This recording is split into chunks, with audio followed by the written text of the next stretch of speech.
Okay. The December 7th meeting of the Planning Commission is called to order. Thank you.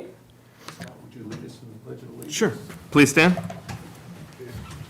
Your right hand over your heart.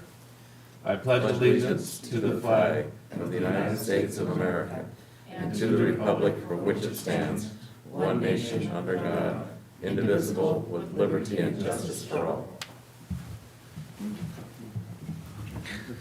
This is last week. This is this week's.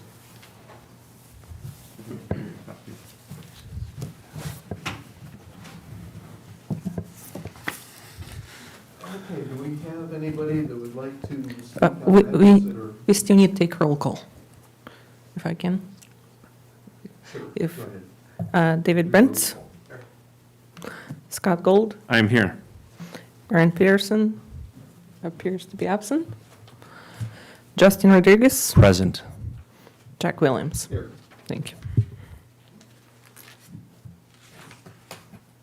So we'll go to public comment for comments on things not on the agenda for tonight. Do you have any speakers? Would anybody in person like to speak on items not on the agenda? Would anybody on Zoom like to speak on items not on the agenda? Raise your hand. None. So any requests for continuance, withdrawals, or additions to vice agenda items? No. Seeing none, we'll move on. Conflicts and/or ex parte communications?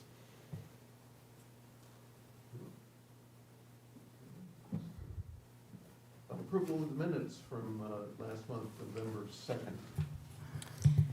I will make a motion to. Excuse me, I do have one, I did get a comment from Nancy Emerson.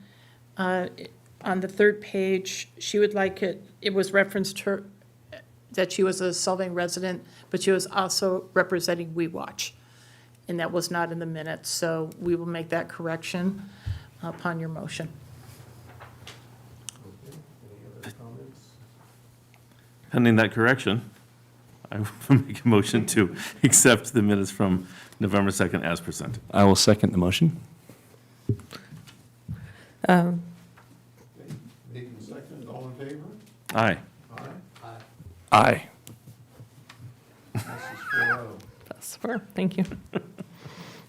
Okay, we'll move on to public hearing items. Item 2A.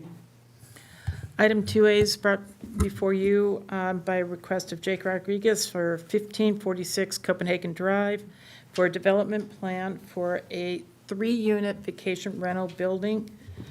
It's located in the DR zone. Lori, could I interrupt for a minute? I think, Yeah, I'm going to recuse myself because Jake Rodriguez is related to me. Thank you. I'm sorry. Yeah. No, it's a vacation rental. It is a vacation rental. No, that was the other one. okay, thank you, Lori. Thank you. And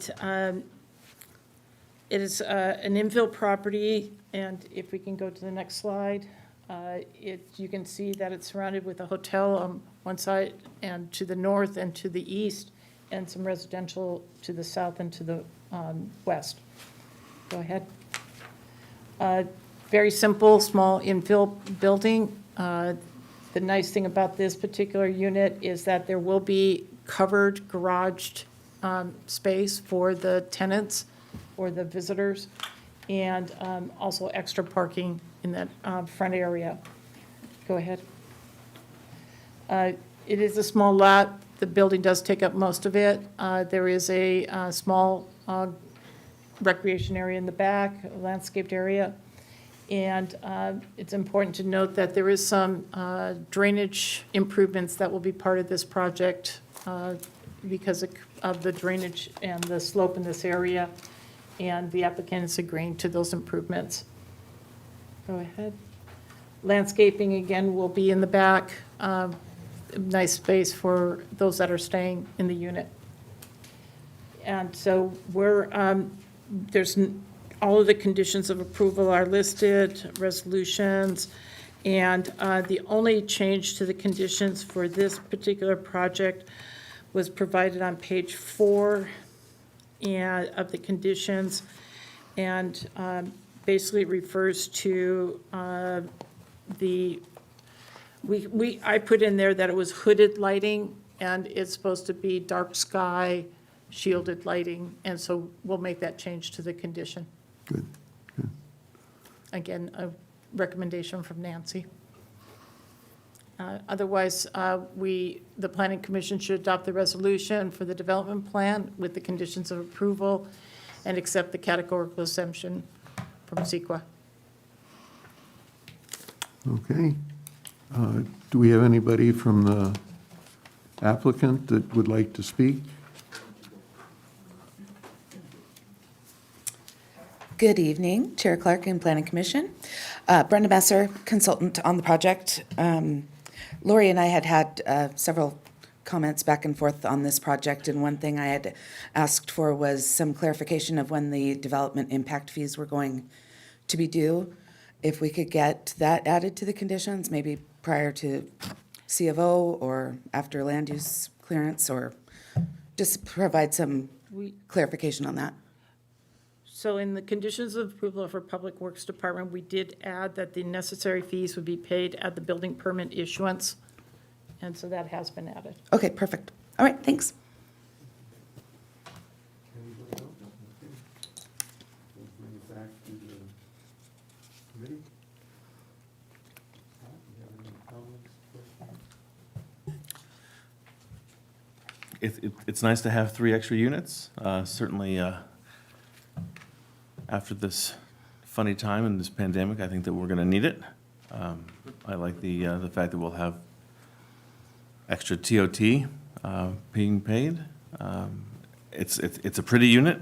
I think it's well done and planned nicely. So I'm all in favor. I do have one quick question, though. On page 4, subject number 8, Board of Architecture Review, this says that because the board was dismantled at the time, this project didn't have to be reviewed. So the question is, now that we do have a new design committee, does this have to go in front of it or not? It does not, no. We already passed that point. Just curious. Anyway, Mr.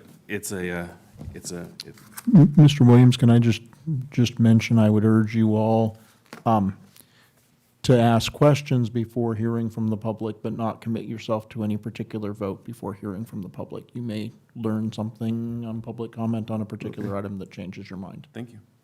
Okay. Anything else? No, I'd like to hear from the public.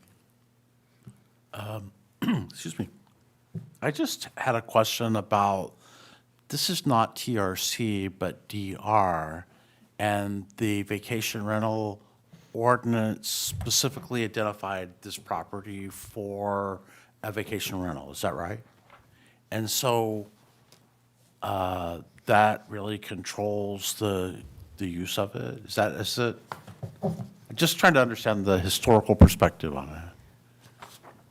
Yes, the ordinance, the TRC, the short-term vacation rental ordinance listed 6 properties on Copenhagen that had been transitioned from TRC to DR in order to meet the last housing element provisions. But then they came back and added that they could be vacation rentals.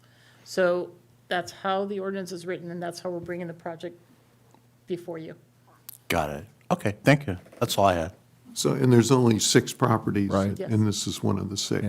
Yes. You may want to, when you all are looking at the general plan update, you may want to rethink how you approach that. You could do things within the TRC zoning designation, which would allow you to meet housing needs without having such a really odd exception in there. Okay. And I had a question, actually the same question that Scott did on the BDC. In the findings, it says that the BDC is not reviewing projects, but when you get down into the conditions of approval, they're mentioned several times as having to be involved. So why was the first statement there, but yet later on it says that it's got to be approved by the BDC, and it's for lighting and landscaping, signage?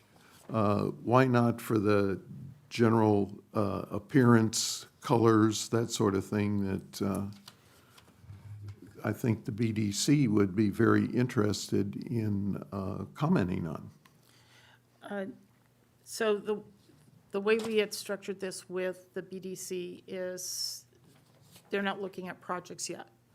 And so one of the two things we could do here tonight is take the reference to BDC out of those conditions, which would probably be the most appropriate way to handle this, because as you noted, taking portions of a project to the BDC doesn't make sense. Right. And so I think that would be the best way to clean these conditions up, is to remove the reference to the BDC.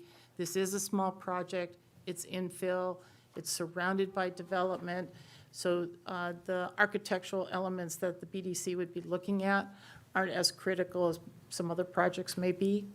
And so, lots of changes are happening right now, and so I would recommend that we remove those references out of the conditions.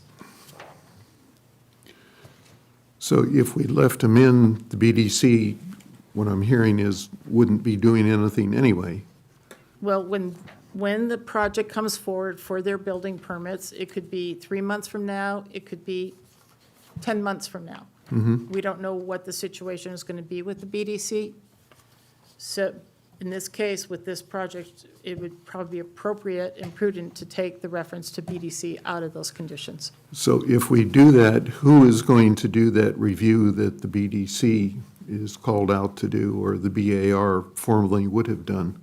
So when the project comes forward for the building permits, it goes through land use permit review first. And our role is to review all the conditions of approval and also compare what the building plans are being submitted at that time to the public record, which is what you're approving tonight. And if we see anything that's substantially different, we'll take that back to the applicant and say, this is what the planning commission approved, this is what you should be following. And if they want to go through a substantial conformity process, that is one option. Or they could go back to the planning commission for review. Okay.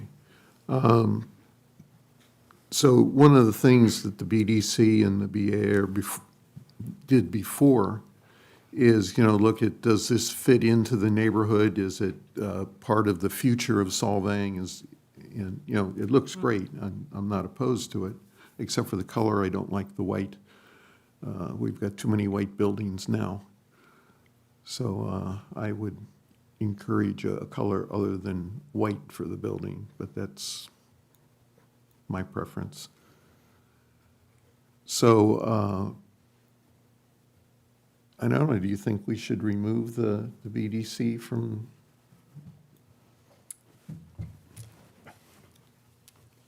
Regardless of the location, it's still inside of the city limits, and Yeah. it still should have that look and feel. It does, certainly. But if we did keep it in, how much longer would it take for them the committee to start accepting projects? I'm just curious. The BDC current appointments are expiring at the end of December, so 12/31/2020 is when the current appointments expire. When the newly elected council takes office on December 14th, they will need to decide a process for appointing members to the BDC, at which point the BDC would once again be able to hold meetings. So it could be a couple months. Correct. And, well, let's put that in abeyance and hear public comment, see what people have to say. Is there any public comment? Brian Nelson, representative for the project. We are well into construction documents, and we're going to be able to submit in a couple of weeks. So if we had to wait for the design review committee, or whatever it's called now, that would be a hardship on us. So, and we've already been to the BAR before, and they've looked at it, and we've kept that theme throughout, so. Oh, well, that's interesting. That wasn't noted in the staff notes. Yeah. So, if I may, Yeah. I'm skimming through the conditions for this particular project, and I thought I had taken all the references to the BDC out of these conditions. So if there is one that was there, then, The conditions of approval, C1, C2, C3, and C4.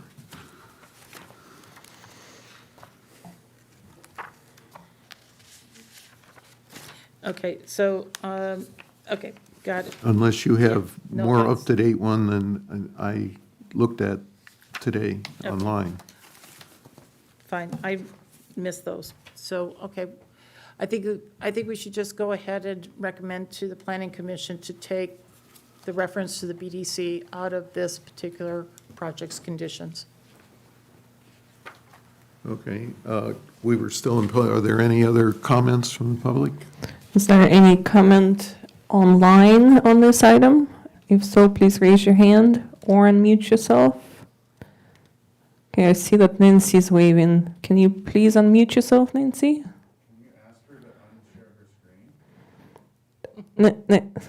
Nancy, can you unshare your screen and then unmute yourself?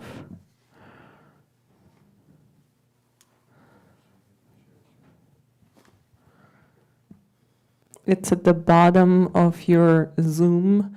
There's a green button.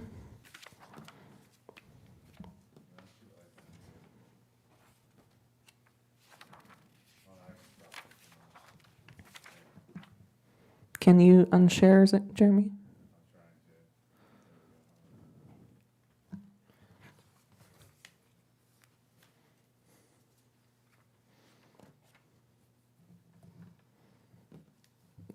Oh, that's different. Just go to the green, yeah, there. Okay, Nancy, now can we, Muted. I'm so sorry. it's okay, we can see you and hear you now. Please go ahead. Okay. We were just disappointed that the Branding and Design Committee was not ready to advise you about this project. And it seems to me that it's new information for all of us that, in fact, it went through the BAR at some configuration in the past. It seems to me that someone either needs to report on that work from the BAR, which Mr. Nelson did a bit, or that you all need to do some of that work. And I just think that we need to get a design committee in place that can do this, as well as Copenhagen and things like that. Having detailed information about exterior lighting is part of the design review because of our city's ordinance. And I just want to comment that just because a manufacturer claims a fixture is dark sky compliant does not always mean that it actually is. However, in this case, we agree that these fixtures probably are compliant. You need information to adequately evaluate lighting about the bulb type, which is probably LED, the lumens, which should be 1600 or less. That's the equivalent of a 100-watt incandescent bulb. And there should be a Kelvin reading of 3000 K or less, which is a warm color, in order for you to fully evaluate the lighting. Also, one needs to know the height of poles for outdoor parking or pathway lighting. And we recommend 12 feet or less to avoid light trespass into the units or neighbors' windows. I'm hoping, because Lori was going to contact the architect, that the information about these points is available tonight, because I would certainly feel more comfortable recommending that you go ahead with your approval if I knew for myself that those things were in place. So those are my comments at this point on this project. Okay, thank you, Nancy. Anybody else? Would anybody else on Zoom like to comment? Please unmute yourself or raise your hand. Don't see anybody else. Okay, and nobody here, so we'll bring it back to the committee again. Is there a copy of the meeting minutes where this was addressed by the BAR that could be included as part of the conditions? When I did my research on the project, I wasn't aware that it had gone to the BAR. Brian said he had found some notes from a BAR meeting, and so. It was in October of 18. Okay, So the end of Probably October right. 18 is the date on the drawings. And we'd be glad to put notes in the drawings to meet all the night sky criteria. And we'd be glad to put those in there. I think we have them in there anyway. So, okay. Mr. Chair, can I suggest to be consistent about this issue that in conditions C1, C2, and C4, that the reference, which at least in a couple places, it's that review and approval be by staff and the Branding and Design Committee, that instead you specifically say for those conditions that the approval needs to be by the planning director, which is, again, consistent with the other changes in there and works consistently with your ordinance. Okay, so to be up to the planning director to make sure that all the signage rules and what have you are followed. Correct. Does this sound like a reasonable? That's acceptable, I think. Certainly when we're looking through the plans, I was lucky enough to spend some time on the BAR, and I think that most of these things were quite, they're beautiful. And so I think that I'm not speaking for the BAR, but I think that the items that are listed on here, just on these sheets of paper, including the landscaping, are tastefully done and would be an asset to the city. So if to leave it to her is fine. Okay, so I'll make a motion that we approve, including the removal of all references to the BDC. And in every case where the BDC was referenced, make sure that the planning director is now responsible for that part of the project.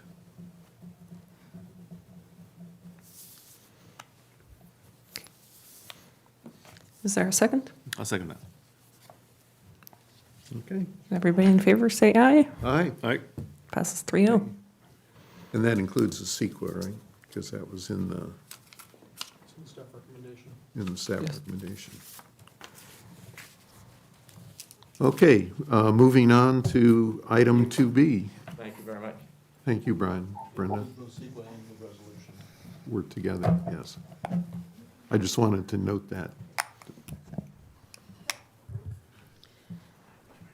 Next item on the agenda is a request from Eric Vasquez of HDFR Investments to consider the vesting tentative tract map 30081 to divide one parcel into 32 airspace condominium units and a development plan for the planned unit project.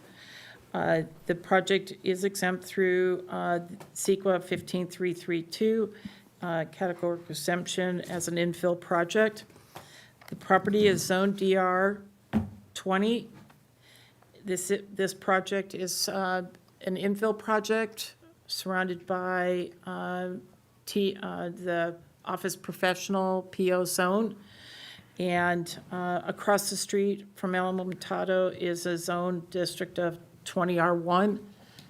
So if you can put up the next slide, you have a project location And, oops, that didn't get in the slide.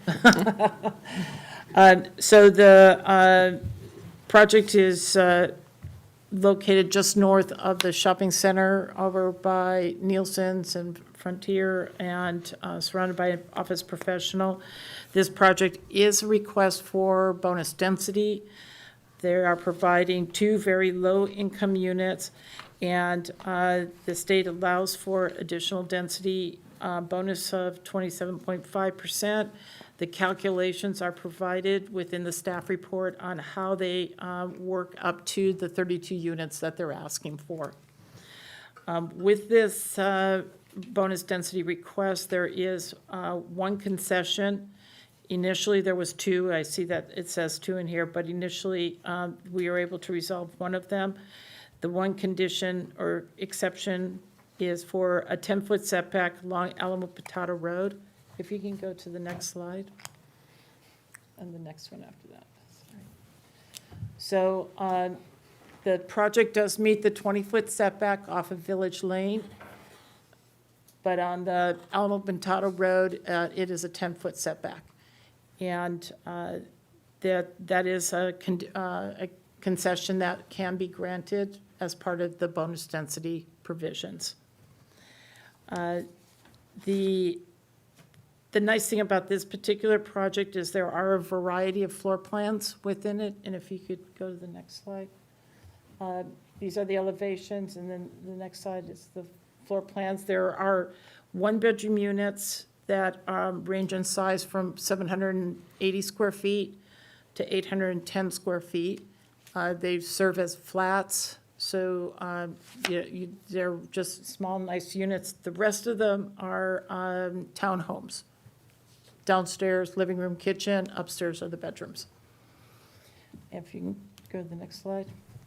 And the floor plans are in your packet and on the screen, and the units go all the way up to 1,500 square feet. So you have a good variety of units within this project. The next slide. The one consideration and uniqueness of this project is that it is podium parking. If you're familiar with the site, it drops down as Village Lane moves towards the other office buildings in that area. And so they will be using that topography to cut into that slope and have parking underneath. So you won't actually see a parking lot with this project. It'll be underneath. There'll be a substantial amount of storage being provided for each one of the tenants. And then they'll come upstairs to their common area and to the units. So it provides a good solution for that particular site with its topography, and also working with the surrounding property owners and buildings so that you can deal with a number of different things. It will have underground drainage storage also, so you don't spend a lot of land dealing with stormwater protection and making sure low-impact development type requirements for stormwater. So again, the project is providing 2 very low-income units, and those will be deed restricted.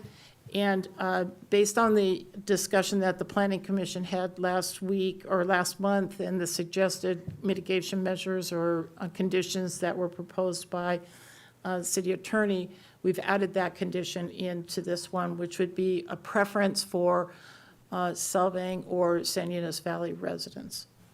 And so we are recommending approval for this project and available for any questions. Mr. Chair, I think that staff is probably also recommending the same revision to conditions C1, C2, and C4, that the final approval be by the planning director. Okay. Do we have anybody from the applicant here that would like to speak? Yes, Eric is on Zoom. Can you hear me fine? Yes, I can hear you. Well, good evening, commissioners. Thank you. I'll just take a minute of your time. I think Lori touched on some of the highlights of the property and the project. And I actually am very very excited about this project. It's been really fun to work on. It started with the prior planning director and staff that were there, and we spent a lot of time talking about what Solvang needs and what might fit well at this property. I think a lot of you know the history that this particular parcel was not initially zoned for residential. It was zoned for professional office space, and about 15, 20 years ago, and I'm just being told this, we did not own the property then, and we did not have any thing to do with the rezone, but the city actually initiated a rezone on this particular parcel to meet its housing needs in the area.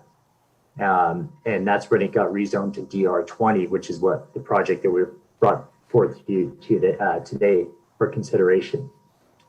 And what we did with the project, initially we had a different design on it, and we were going to go all townhomes. And then once we started talking to some local people and some brokers, we decided to make the two distinct housing types on there, and Lori touched on them. We split it right down the middle. 16 of them are these one-bedroom condominiums, but they're big. They're 800 square feet. They're not studios. They've got a bathroom, a living room, a bedroom, a kitchen. And what people are telling us is that what the valley's missing is housing for young professionals, single people that are looking to downsize out of their big homes. And that what they're missing is a housing stock in this area, in this range. And so we made half the project address that. The other half, we made these 2-bedroom townhomes, which have 2 bedrooms, 2 baths, and a little office in some of them. And really what we're targeting here is that kind of first-time home buyer or that young family that, new housing stock in the valley is hard to come by that's less than $1 million. And I'm not saying these are going to be less than $1 million. They may be more, I don't know. But there's very, very little, kind of affordable by design housing in the valley. And that's really what we're targeting here. So we did both. Some of the other things that Lori touched on, the covered parking, we actually overparked. There's an extra 5 spots that is required. That'll be inside the parking structure. The on-site storage, each unit actually has essentially kind of a walk-in closet that's going to be down in the parking structure.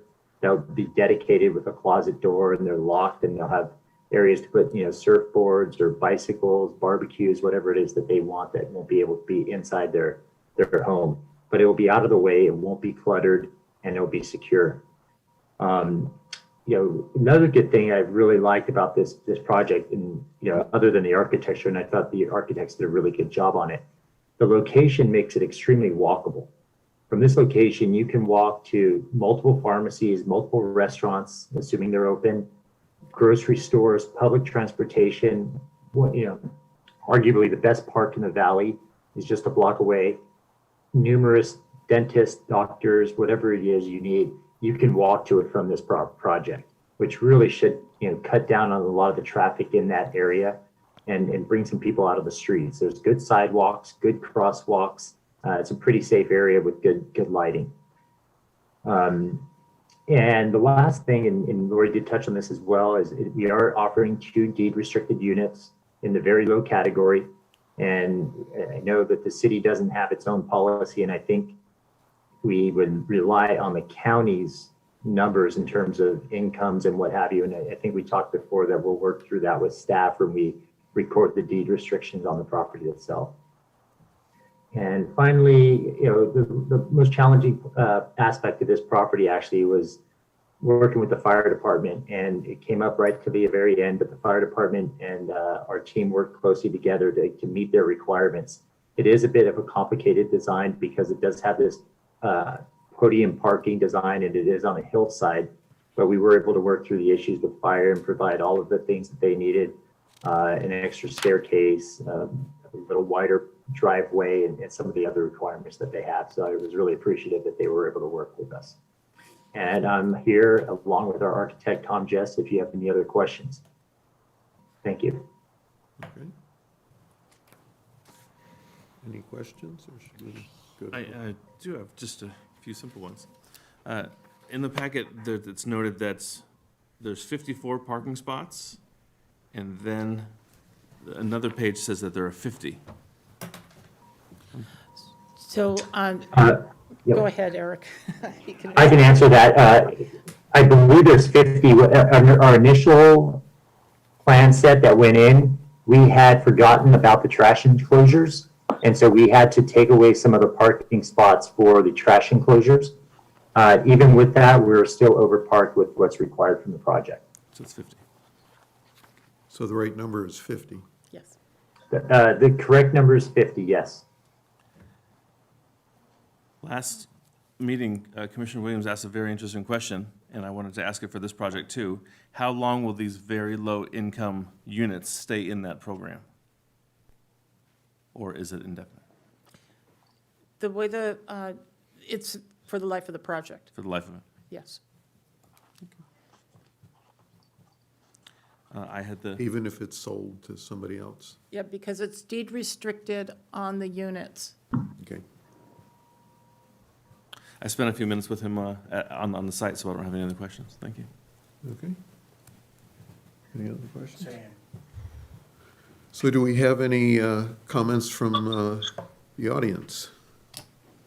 Would anybody in person like to make a public comment on this? Anybody online or phone would like to make a comment on this project? Nancy? Nancy? Yes, I would. Do you want me to speak now? Yes, please. Okay. We Watch does support inclusion of very low affordable units, and thank you for including the same long-term protections and preferences that were added for the Alisal Road condos. Really appreciate that. Does the developer know yet which size units will be used for the very low income housing? And do they have a current estimate on the price? Is one of my questions. I am concerned about the fact that this project probably won't go through design review. And I would just say to the Planning Commission that if there's not a design review committee that can do this, then it seems to me you need to do the work that they would do if they were seated. I was not able to get lighting information from the plans because the typeface is just too small. And I would really like to hear from the developer more about the particular light fixtures. I looked up capital lighting and could not find these fixtures, if indeed they are capital lighting. So I do have some concerns about these light fixtures. Also, I know that there's really not the possibility for discussion of the setback from Alamo Pintado, but I would like to comment that even 15 feet is barely adequate for housing. It's fine for commercial. So I wish there was some way to set back farther from Alamo Pintado. Type C's flat is using quite a lot of square footage for the entry hall. Is there any possibility on the part of the architect that that could be revised? Because it's a shame to have it in hall when it could be in rooms. The plans for the underground parking and storage are impressive.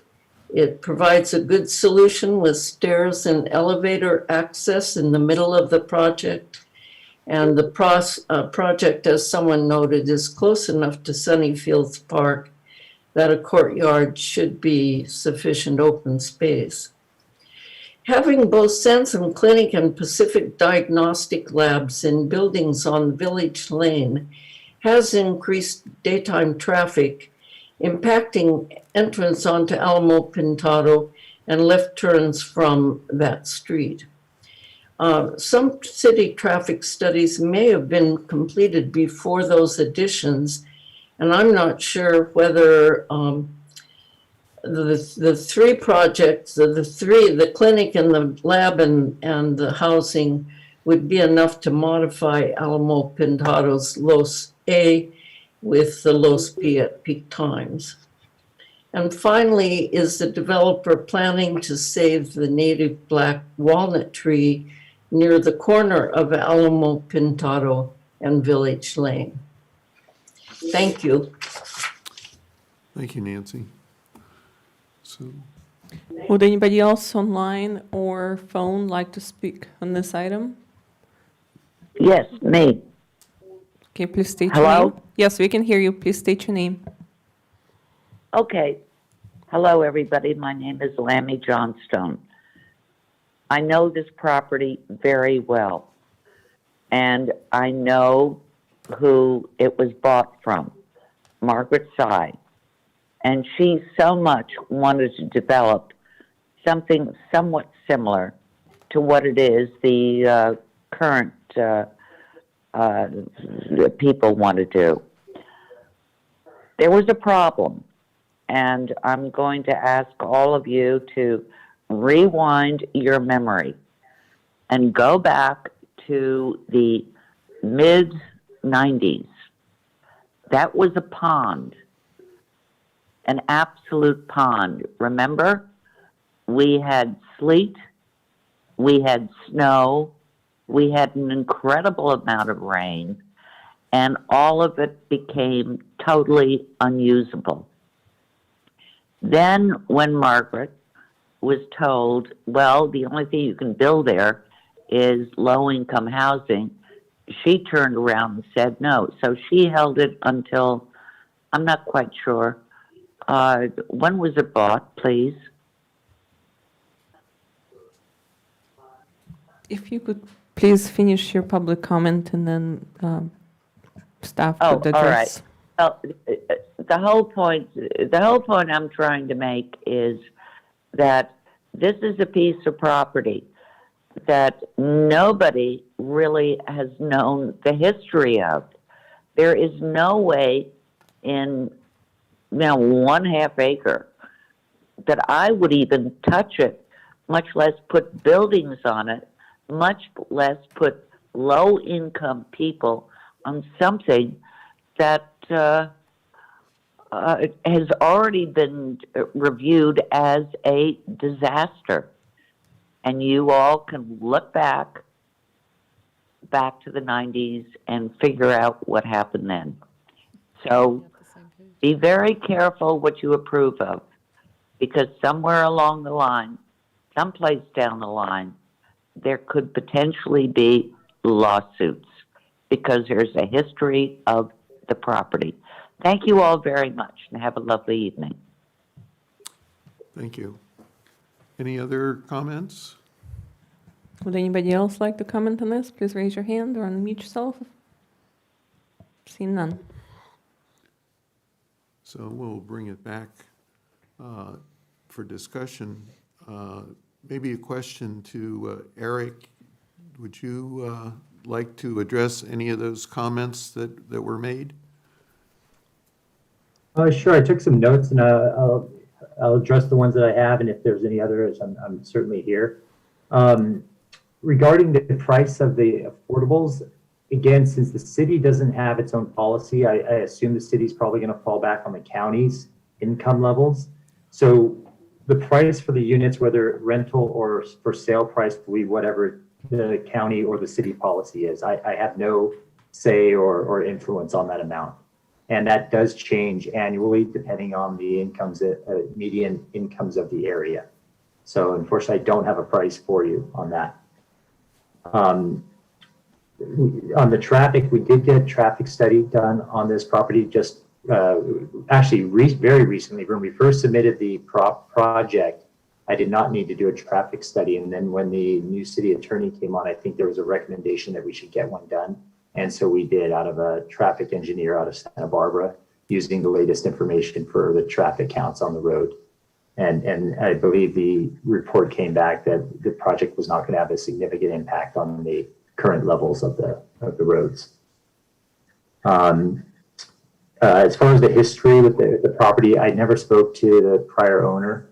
I can tell you that part of the project application, we did get a soils report as well as an infiltration study done at considerable expense, and both of those were provided with the application and reviewed by Public Works. And I believe both those studies said that the property is suitable, the soils are suitable for the proposed development. There's going to be certain design characteristics that are needed from the civil engineering side, but the soils certainly can support it. Regarding the noise and the setback from Alamo Pintado, I'm glad you raised that point. And we spoke with the architects when we first did this, and one of the things that they were, two things actually.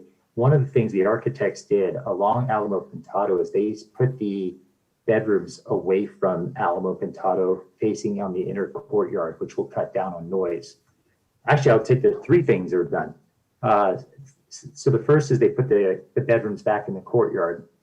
Secondly, and this was one of Lori Kimura's suggestions that we thought were really good, is the decks that are facing Alamo Pintado, rather than having an open-ended fencing, they're going to do a solid material there to help cut down on noise.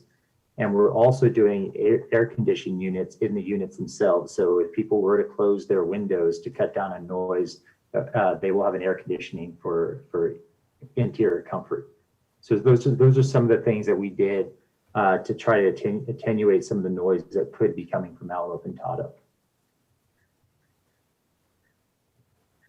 I don't know if I've missed some of the other items, but I'm happy to answer any other questions that you might have. I don't have any more questions. Does anybody else? Thank you, Eric. With respect to the flooding or what have you, I thought in there was a reference that a hydraulic assessment or study had to be done. Eric said it has already been done. Is that, or are those two different things? There's the requirement from Public Works is that the project itself has to have a hydraulic study done when they build their underground storage system for water. So that will be, they've given us preliminary design, but Public Works is going to need to review the final construction plans for the storage of water on that site. The comment that was brought up by the public is that whole area experiencing a water problem? And Public Works did not raise that in their comments that area, since it's been built out, is having a water problem. There may be a situation and a very, big rainstorm or a series of rainstorms that there probably could be something there. The interesting thing about the way the project's being designed is that the units will be far above the driveway, because of the podium parking design. Mm-hmm. So the units will probably have less of a potential for flooding than in any other condition because of that raised elevation that they'll be built on. Just the basement, right? Mm-hmm. The parking area. Yeah. Okay, thank you. Any other? So I'd like to follow up on Chip's comment when we started this one about the BDC reference that, go through it, take those out and make sure that the planning director is Yes. noted as responsible for those things. We'll make those changes to the conditions. And while I said that, I was thinking that they're not as far along as the other project was. Might it be worthwhile leaving the BDC requirements in there for this project, since it sounds like it's going to be some time before they're actually ready to start construction? They're not a month away like the architect for the other project said. Well, at this point, the BDC is still up in the air as far as what's going to happen. And so it may be more appropriate to have this condition removed for the BDC. And once we're into the new year and the city council gives direction as to what's going to happen with the BDC and what responsibilities have, we can bring this back to the BDC if they're in a position to review it. But if that's not what their direction is going to be, we don't want to hold this project up because there isn't an entity to review it. Okay, good. Mr. Chair, I'd also note that you've been given details which include specific colors, roofing materials, all of those things. One of the projects that we had some issues with, there was actually a hotel project where your commission had approved that level of detail, and then the project applicants found that they didn't want to do some of the things that had been in the planning commission approval, and so went back to the then BAR, which took some of the details actually out without it coming back to the planning commission, which created an odd circumstance. They then actually had built the building before the city noticed that those details had never been completed, and they noted that, in fact, they'd gone back to the BAR, and the BAR had told them they didn't have to do those things. So I would hate for you to get in that same kind of situation here, where you are looking at a project, again, that has, specific Sherwin-Williams paint colors and that level of detail. I think you're probably going to hopefully get back to the BAR is looking at those kinds of details, and the planning commission is not requiring specific paint stuff, but this project, you've got that level of detail. Yeah, it looks like they showed us the elevations and everything, colors and design, and it looks like it already sort of fits the area that's there, the next door building, and it's kind of commercial buildings, but to me, it looks pretty elegant, so I don't see a problem with it, and it seems like it's a pretty complete package that they sent to us. It's very detailed. It's one of the biggest PDF downloads we had to download that you guys sent out to us. So, I mean, it's all there. It looks, to me, it looks pretty acceptable, and they're pretty elegant looking units. I should comment that I like the design and I like the colors that they show. Much better than the other one, which was white. I just don't like white. But,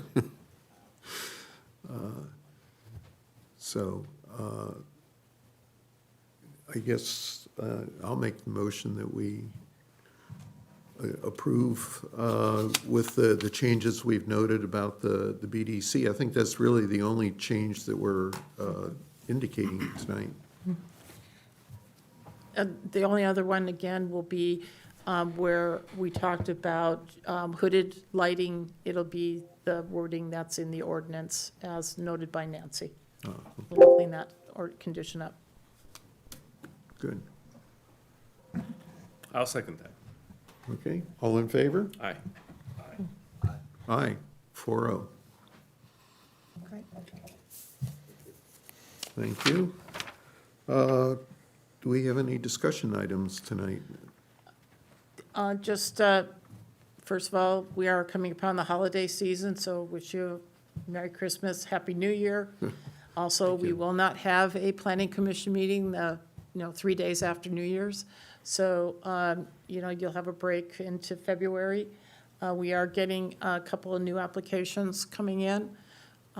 So I thought I was going to have a break, but we have Theater Fest has submitted plans for a renovation of the seating area, as well as their underneath area where the actors and everything participate, as well as their lighting and electrical system. It's quite a bit. It's quite an undertaking. And it's been almost 40-plus years since the Theater Fest was built, and it needs some work. And so you'll be seeing that, whether it's ready in February or not. And we also have the building, I just forgot the address, on 425 First Street. is the building that's been vacant for quite a while, and an application's coming in for reuse of that building. Oh, good. So that, that'll be coming to you early in the part of the year. Is that the water wheel? The water Yes. wheel. Wonderful. Yes. This will be what, third or fourth? The file is quite Iteration. thick on the project. Yes. So those are the things that are happening right now in the office. Good, so something to look forward to. Yes. So, anything else? It's Pearl Harbor Day, so we should make a note of that. Yeah. December 7th, 1941, day that will live in infamy. Absolutely. In fact, I was disappointed there wasn't much in the news or in the paper, you know, just an off-the-cuff reference here and there, but it changed our whole history. So, you're right, it was important. So any comments from planning commissioners? No, sir. And if, the other comment I'd like to make is thank you for your accommodations for tonight. You know, you started a little bit later to work with the city council, and so we really do appreciate that for you and the staff. It's our pleasure. Thank you, and I'll take the opportunity to wish you a Merry Christmas and Happy New Year as well. Merry Christmas. Yes. Happy holidays. And with that, we're adjourned. Thank you.